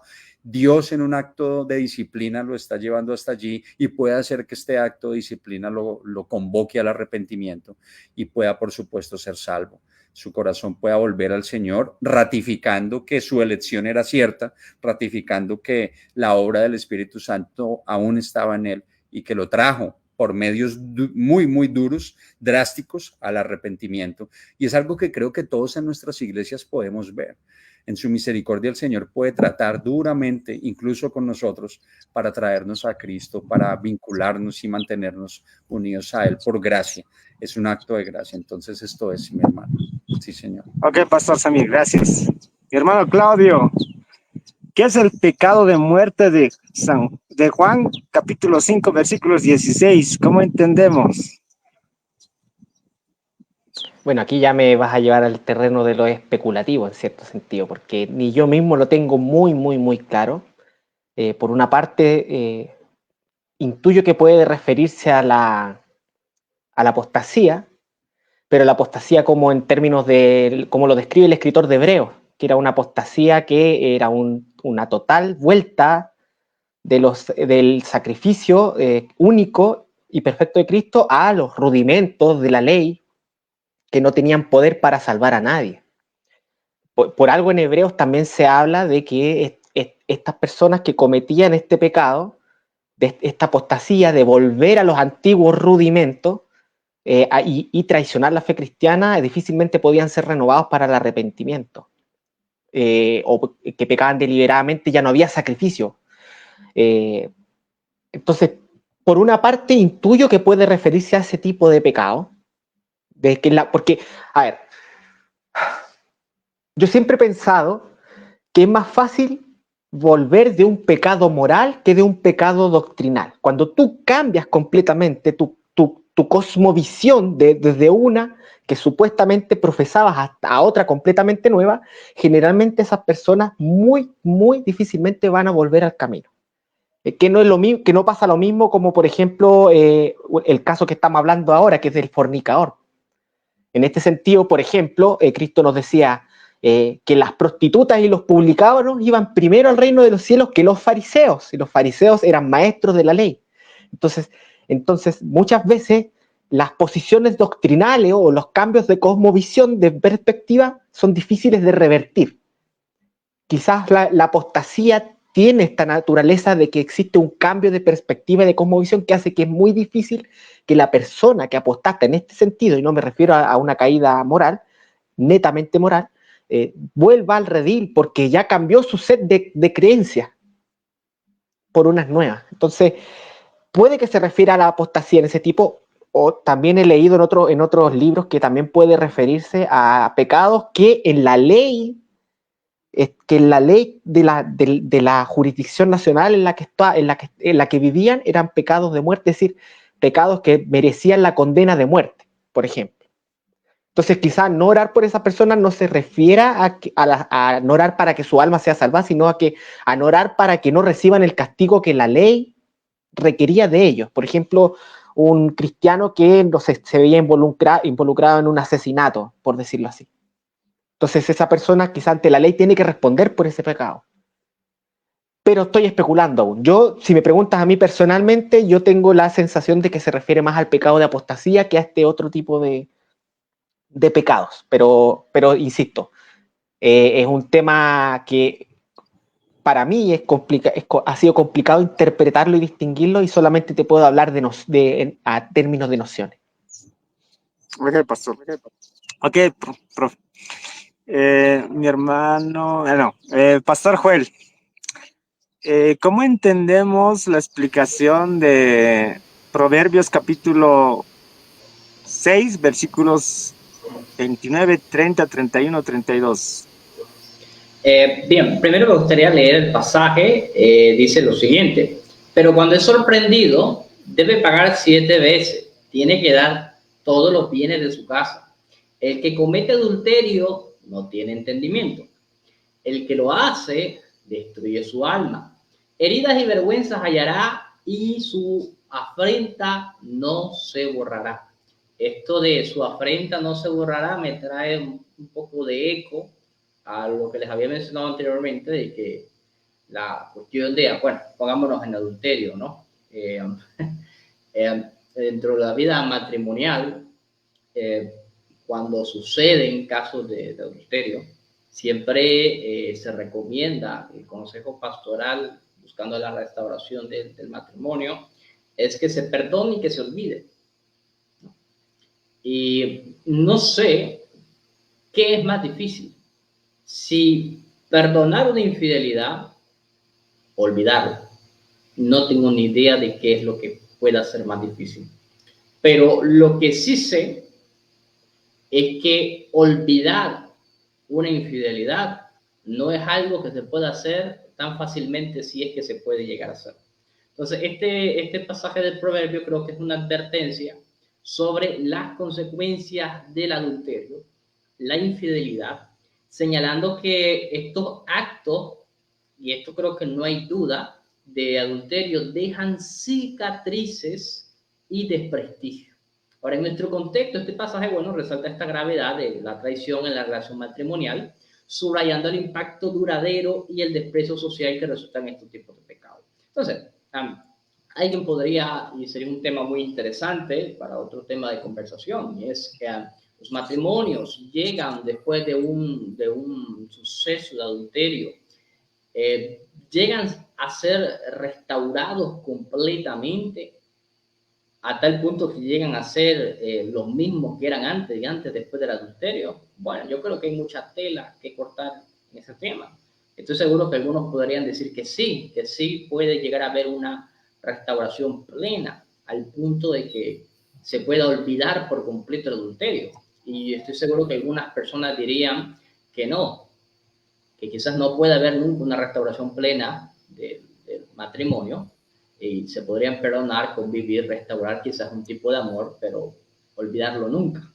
I don't know, no soy especialista en matrimonio, pero lo que sí tengo certeza es de que el adulterio tiene consecuencias muy graves. Por eso el escritor dice, el que comete adulterio no tiene entendimiento. Y decía un predicador, voy a utilizar esta frase, decía un predicador, el adulterio no tiene sentido, porque al final de cuentas, decía este predicador, lo decía así textualmente, pues todas las mujeres tienen lo mismo. ¿Para qué vas a buscar fuera de tu casa algo que tienes en casa? La persona que comete adulterio, decía este predicador, no está razonando las implicaciones de todos sus actos. Ahora bien, pienso esto como persona casada y pienso yo, llegar a mi matrimonio me ha tomado años y me ha tomado mucho esfuerzo. Hay mucha inversión. Todos los que son casados saben que tener un matrimonio saludable es mucho, mucho trabajo. Es razonable perder todo eso, porque hay pérdida. Por 15 minutos, 20 minutos quizás de placer, no es una decisión razonable, fuera de todo raciocinio. Entonces, el adulterio tiene consecuencias graves que no solo te afectan a ti, sino que afectan a tu esposa, a tu pareja, y se corre seriamente la consideración de que puede ser un pecado que tu pareja nunca va a olvidar. Entonces, la traición y el adulterio dejan heridas emocionales serias y profundas, que yo creo que ahí tengo completamente certeza de esto, de que no todos pueden llegar a curar completamente. Todas las personas somos diferentes, somos individuos diferentes. Estoy seguro que habrán personas que sí habrán podido tener una sanidad sobrenatural, pero hay otros casos en que no. Y pienso yo, de manera personal, ¿para qué buscarse tantos problemas? Por un momento de placer, ¿para qué complicarse la vida tanto? Yo creo que para el proverbista y para mi persona, de verdad, para mí no tiene sentido. Esa sería mi respuesta, hermano Reinaldo. Ok, listo. Gracias, Pastor. Pastor Samir, ¿cómo entendemos la voluntad decretiva de Dios y el pecado? Adelante, Pastor Samir. Podríamos La escribir voluntad todo un tratado absoluta, al respecto. la soberanía absoluta, Sí, que no hay nada en el universo que esté fuera del plan podríamos soberano cortar de mucha Dios. tela. Ok. Dale, pastor. Esto va para escribir un libro. Y hay muchos Le gusta libros, de meternos hecho. en problemas. Le gusta meternos Sí, en sí, sí, problemas al eso veo, hermano. eso veo. Tiene razón mi hermano Claudio. La voluntad decretiva se refiere a su propósito eterno y a su plan para todas las cosas que se llevará a cabo indefectiblemente. Ahora, Dios siendo soberano, indudablemente debemos reconocer, Él permite el pecado, pero no lo causa. Si Dios es soberano y el pecado convive en esta creación suya, indudablemente ha sido porque dentro de su decreto también esto es parte de esa realidad. Ahora, no obstante, el pecado es el resultado de la elección libre de los seres humanos. Pero Dios en su sabiduría, y bueno, y de todas sus criaturas, allí están sus ángeles también, pero Dios en su sabiduría usa incluso el pecado para llevar a cabo sus propósitos. Y eso puede sonar un poco duro, pero la Biblia nos da ejemplos muy claros al respecto. Pensemos, por ejemplo, en dos casos típicos. Tenemos el caso de José. Los hermanos de José están muy preocupados, su padre ya muerto, y la preocupación es que ahora José tiene vía libre para tomar venganza. Y ellos esperan una revancha de su hermano y acuden a él en busca de misericordia.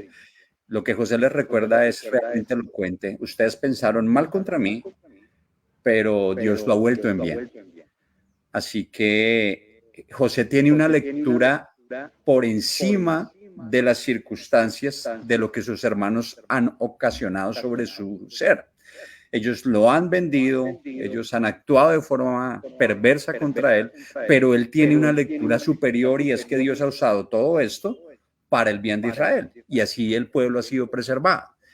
Otro caso, y tal vez sea el más glorioso, es Cristo mismo. El apóstol Pedro está predicando en su primer sermón, Hechos capítulo 2, y cuando él está brindando la explicación de lo ocurrido a los asesinos precisamente, porque allí se encuentran los judíos y demás, él tiene la precaución de mostrarles que todo lo que ha sucedido recientemente con Cristo, su muerte, su crucifixión, no es otra cosa que el cumplimiento del perfecto plan que Dios anticipadamente había diseñado para la salvación de su pueblo. Entonces, en otras palabras, lo que Pedro está afirmando es que Dios ha usado el pecado de estos hombres, del cual no son liberados de responsabilidad ni de culpa para cumplir con sus propósitos. Entonces, ¿qué encontramos? Que Dios ha decretado que se lleve a cabo su plan de forma indefectible.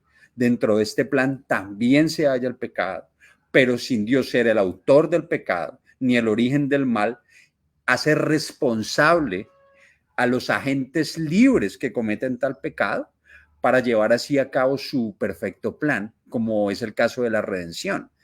Entonces, de una forma misteriosa para nosotros, porque me pasa un poco lo que pasa con Claudio y el pasaje de Primera de Juan, hay cosas que realmente no logramos dilucidar del todo, pero Dios indudablemente y de forma misteriosa usa incluso el mal para su gloria.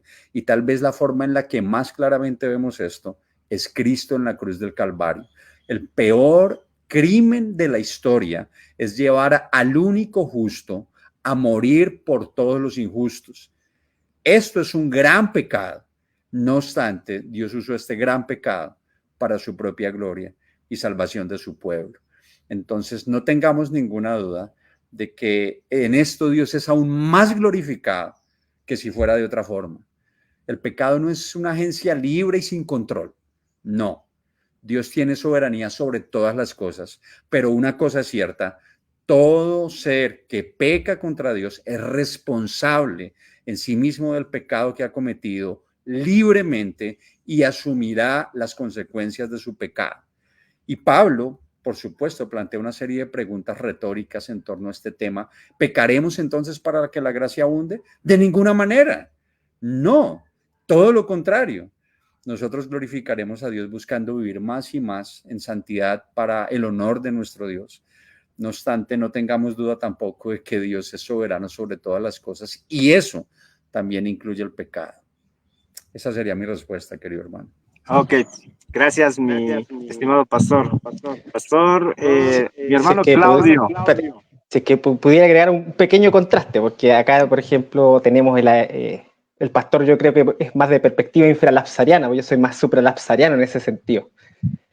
Y concuerdo con mucho de lo que dice el pastor. En realidad, yo creo que no vamos a estar en ningún sentido en desacuerdo en que Dios es soberano sobre el pecado, en que el pecado tiene una función de cumplir un fin último que es más glorioso, que es la gloria de Dios y entre medio, obviamente, la bendición de su pueblo elegido.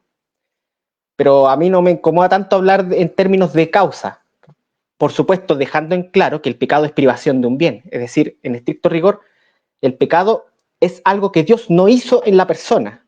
Por ejemplo, como en el ejemplo de la persona ciega. Esa persona tiene sus ojos pero no ve. ¿Y por qué no ve? Si llevamos al plano espiritual es porque Dios no le concedió la vista.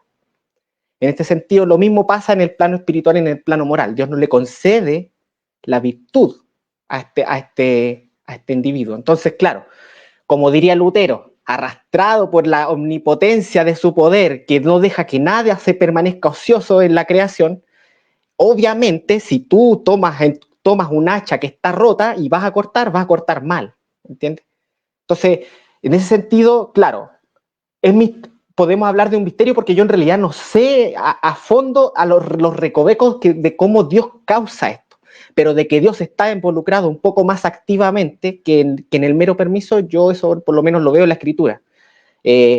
Lamentaciones, que en toda la lamentación de Jeremías que escribe sobre la destrucción de la invasión de Babilonia a Jerusalén, él narra un rol más activo de Dios del que podemos ver en el rol de permiso quizás. O por ejemplo, el mismo Job, por supuesto, Dios le dijo a Satanás, y Satanás no iba a poder hacer nada que Dios no le permitiera.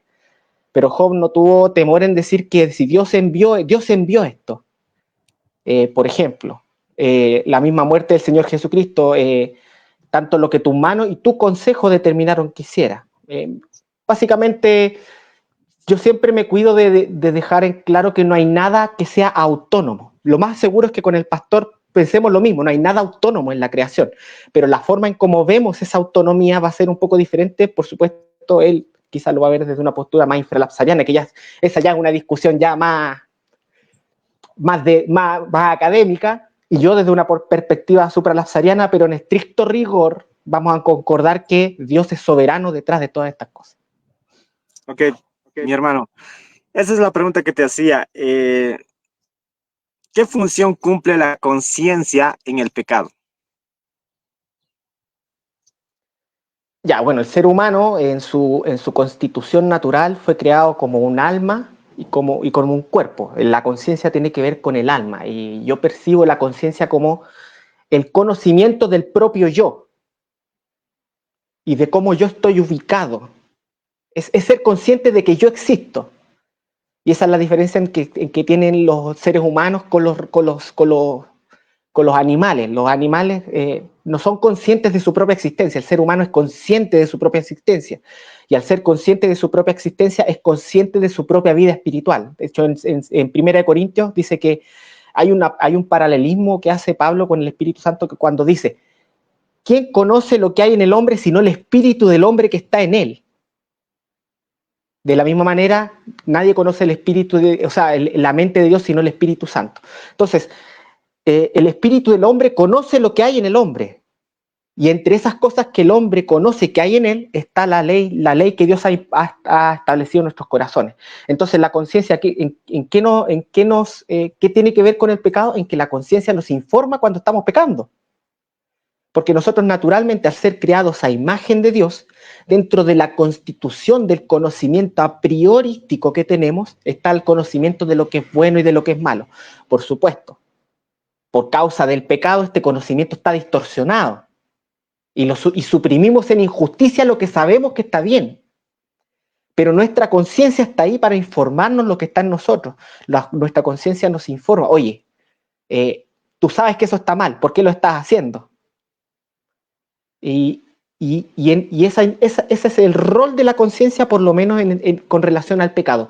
Decirle al hombre mismo es como es como el Pepe Grillo del hombre. Decirle al hombre mismo, dejarlo sin excusa. Oye, tú estás haciendo lo que está mal y tú sabes que estás haciendo algo que está mal.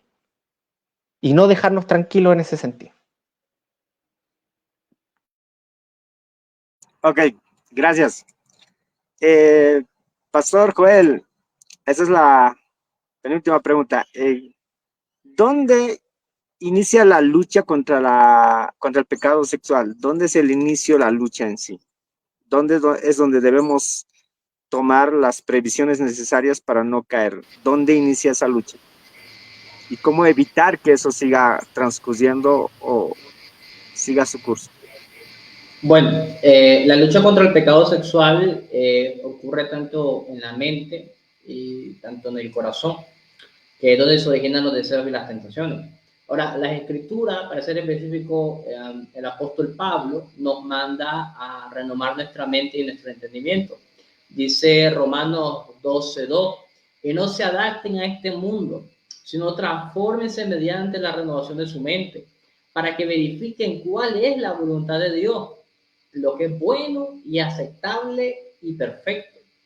Y a guardar el corazón, según la Biblia, en Proverbios 4:23, dice, con toda diligencia guarda tu corazón, porque en él brota los manantiales de la vida, de él mana la vida. Entonces, yo creo que la lucha por la pureza sexual es algo que, como había mencionado, no solamente tiene que ver con los jóvenes, ¿no? Porque popularmente se piensa, no, la pureza sexual es problema de jóvenes. Los jóvenes nomás son los que están en esa etapa, pero yo creo que hemos visto varios ejemplos de que no, la lucha contra el pecado sexual no es algo exclusivamente de los jóvenes, es algo a lo cual todo creyente, no importa el género o la edad, podemos ser afectados por esto. Y creo yo que de ahí viene la importancia de mantener una comunión con el Señor, o dicho sea de paso, mantenerse fortalecido, porque ¿cómo vamos a vencer el pecado si nuestras fuerzas no vienen de parte del Señor? No se puede, es una lucha perdida. Si yo dejo de depender de Dios, voy a fracasar. Y yo creo que si en algún punto un X persona falló en una batalla contra el pecado sexual, si falló fue porque quiso luchar con su fuerza, dejó de depender del Señor. Yo creo plenamente que mientras un creyente esté firme y plenamente dependiendo su fuerza de parte del Señor, yo creo que podemos tener victoria sobre el pecado. Y no solamente lo creo que la Biblia y la Escritura dan testimonio de eso. Por eso las disciplinas espirituales son tan importantes. De ahí viene la fuente de nuestra fortaleza. Orar, estudiar la palabra del Señor, mantener tiempo a solas con el Señor. Esto es necesario para todos nosotros. Aquí no hay ningún Superman, sea pastor, líder, teólogo, maestro, adorador. Todos necesitamos depender del Señor. Mucho cuidado, añadir esto, mucho cuidado con el sentimiento de autosuficiencia. Es decir, oración, no, ¿para qué? No necesito orar, no, ayunar, congregarme, no necesito eso. Hay un problema con esto y es que han habido personas que sienten que no necesitan, que ellos están bien. Y más de una persona ha pecado y ha fallado en este sentido de creerse inquebrantable. Hay algunas personas que dicen, no, yo sé dónde estoy parado, yo sé dónde estoy firme. A mí ninguna tentación me va a derribar. Parece subnormal la idea, pero más de un creyente lo ha dicho. Y a mí la verdad me parece una idea muy, muy peligrosa. Yo siempre les digo, no diga eso, tenga cuidado. Pablo dice que esté firme, mire que no caiga. En el momento que usted confíe en su propia fuerza, yo creo que ahí comienza la caída. Entonces, lo que es la mente, el corazón, todo nuestro ser, empezando el día, entregando todo, la mano del Señor. Señor, guarda mi mente, guarda mis pensamientos y con toda sinceridad, yo sin ti no puedo. Entonces, la clave para esta lucha es la dependencia del Señor. En el momento que dejamos de depender de Dios, ahí comienza la caída. Ok, gracias, pastor. Y la pregunta para mi hermano Claudio y terminamos con el pastor Samir. Hermano Claudio, esta es la pregunta. ¿Qué clase de pecado cometen aquellas personas que tengan dependencia, enfermedades dependientes como el síndrome de Down y esas cosas? ¿Podemos ver en ellos evidencias de pecado, arrepentimiento y esas cosas? ¿Cómo podemos observar eso? Adelante, pastor. ¿Te gusta meterme en problemas?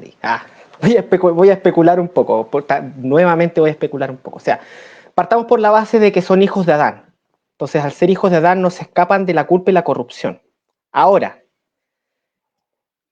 entendiendo que para ser responsable uno tiene que tener previamente conocimiento, y entendiendo que quizá una persona dependiente, no todos, porque no todas las personas con algún tipo de discapacidad intelectual o mental va a ser igual. Por ejemplo, una persona con síndrome de Down puede tener, de acuerdo al grado de gravedad del síndrome, puede muy bien ser una persona que funcione correctamente en sociedad.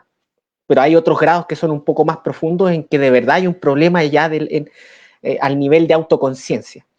Y yo creo que ahí está la respuesta, al nivel de autoconciencia, como hablé anteriormente, el nivel de la conciencia del yo, de la propia existencia, del conocimiento de la propia existencia y de lo que uno mismo hace. En este sentido, yo no los aparto de la culpa de Adán y de la corrupción de Adán, pero en términos de la comisión de pecado, por supuesto, de acuerdo a la naturaleza de esta deficiencia intelectual, considero que ahí podemos ya hablar libremente de si es o no es responsable la persona. Esto, ¿por qué lo digo? ¿Por qué enfatizo el lado del aspecto de que siguen siendo hijos de Adán y siguen siendo culpables? Porque no podemos pensar que por el hecho de tener alguna deficiencia intelectual que no les permita ser conscientes de sí mismos, entonces son personas que no necesitan de Cristo para ser salvas. Yo soy de la idea de que tanto los bebés que mueren en la infancia como aquellas personas con algún tipo de deficiencia intelectual que le permite tener un grado de conciencia de responsabilidad, como para ser responsables de pecados de comisión u omisión, son alcanzados por la gracia. O sea, la misma muerte de Cristo satisface la culpa y la corrupción que Adán nos heredó y llegan a la presencia de Dios en este sentido como parte del pueblo elegido de Dios. Esa es mi posición personal, por supuesto. Pero Okay. En términos de la responsabilidad personal, claro, me costaría pensar de que una persona que carezca de la conciencia de sí mismo, como lo podría ser una persona con algún tipo de deficiencia intelectual, pueda ser calificada de responsable de delitos cometidos por ellos mismos. Ok. Pastor Samir, esta es la última pregunta que tenemos. ¿El pecado se extingue en el día del juicio? Es decir, en el lago de fuego el pecado seguirá ardiendo eternamente, es decir, el pecado, digamos, como un elemento inerte, intangible, estará, digamos, de manera restringida en el infierno. ¿O cómo entendemos eso? ¿Cómo será el pecado en el día del juicio o en la eternidad del infierno? Adelante, pastor. Gracias por la pregunta. Pueden también haber especulaciones al respecto. No obstante, lo que solemos hacer nosotros es callar donde la Biblia calla y afirmar lo que la Biblia afirma. Ahora, ¿qué nos dice la Escritura? La Biblia enseña que el pecado en los cielos nuevos y en la tierra nueva será, por supuesto, eliminado. Allí mora la justicia. Entonces, en ese sentido, creo que estamos muy claros. Pero también atendiendo más particularmente a la pregunta que hace nuestro hermano Reinaldo, ¿qué debemos entender? Al lago de fuego es lanzado el infierno junto con lo que hay dentro, Satanás, sus demonios y los que sean resucitados para juicio. La palabra de Dios nos enseña que en diferentes parábolas de Jesús, muchos de ellos estarán en el crujir de dientes. Y una pregunta que valdría la pena proponernos es, ¿qué significa esto? ¿Estas personas estarán en el infierno arrepentidas o estarán en el infierno con su puño alzado en rebelión contra Dios?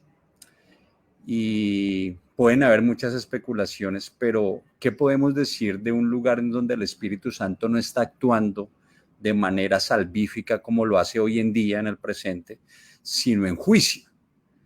Un juicio perdurable, permanente, eterno sobre aquellos que reciben la justa condenación por causa de su pecado y que, como entendemos a la luz de la palabra de Dios y la teología cristiana, es un pago que no es posible completar en su totalidad debido a la finitud del ser humano, y por tal razón se necesita un sacrificio infinito, que es el de Cristo, para poder salvar al pueblo de Dios. Entonces, si nosotros tenemos en cuenta eso, podríamos concluir que seguramente en el infierno estarán, como decía el viejo doctor Sproul, los que lloran y los que crujen los dientes.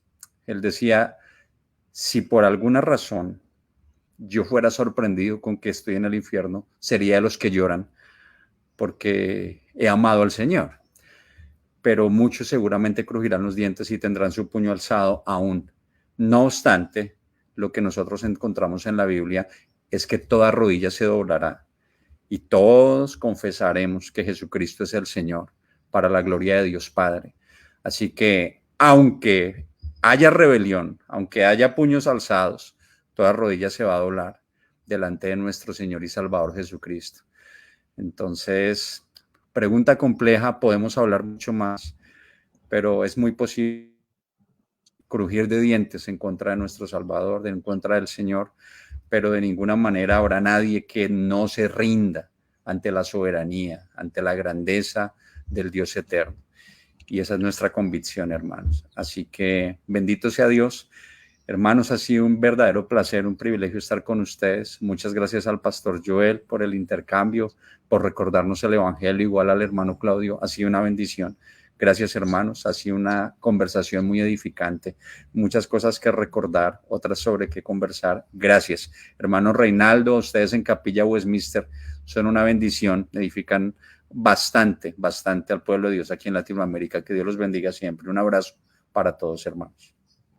Gracias, pastor. Adelante, pastor Joel, con su despedida. No, amén. Igual, gracias por la invitación. Un placer poder conocerlos a todos y poder intercambiar puntos de vista y, sobre todo, cumpliendo la misión, ¿no? De reflexionar sobre las implicaciones del pecado y hacer un llamado de alerta al pueblo del Señor, que creo yo que nunca está por demás tomar y reflexionar con seriedad las consecuencias del pecado. Adelante, mi hermano Claudio, con su despedida. Bueno, para mí es un honor estar entre estos hermanos, entre pastores en realidad. Yo soy un simple laico que trata de aportar su granito de arena, pero siempre me es honroso participar con pastores en la edificación de los hermanos, en la edificación del reino de Dios y en la gloria de Jesucristo. No olvidar, como bueno, dijo el pastor Samir, hablaba del infierno, que finalmente el infierno es eterno porque el pecado en el condenado va a ser eterno, va a estar eternamente en él. Entonces, como nunca va a desaparecer de él, constantemente va a ser castigado por ese pecado. En cambio, nosotros, por gracia, solo por gracia, porque Dios es bueno, porque Dios es misericordioso, no porque seamos mejores que ellos, llegado al estado eterno vamos a ser removidos de nuestro pecado ya no va a estar en nosotros ya no vamos a tener esta lucha que tenemos actualmente. Y yo a veces pienso en ese momento y de verdad, yo a veces estoy cansado en este mundo de estar batallando contra mí mismo, contra mis faltas, mis carencias, mis debilidades y anhelo ese día en el que ya no voy a tener que luchar más y voy a poder contemplar y deleitarme de Dios para siempre. Si anhelamos ese día, entonces anhelemos vivir en santidad. El pecado es nuestro enemigo, el pecado nos aleja de nuestro Dios y eso, hermano. Ese es el mensaje que quisiera entregarle. Vamos a Cristo y honremos a Cristo siempre.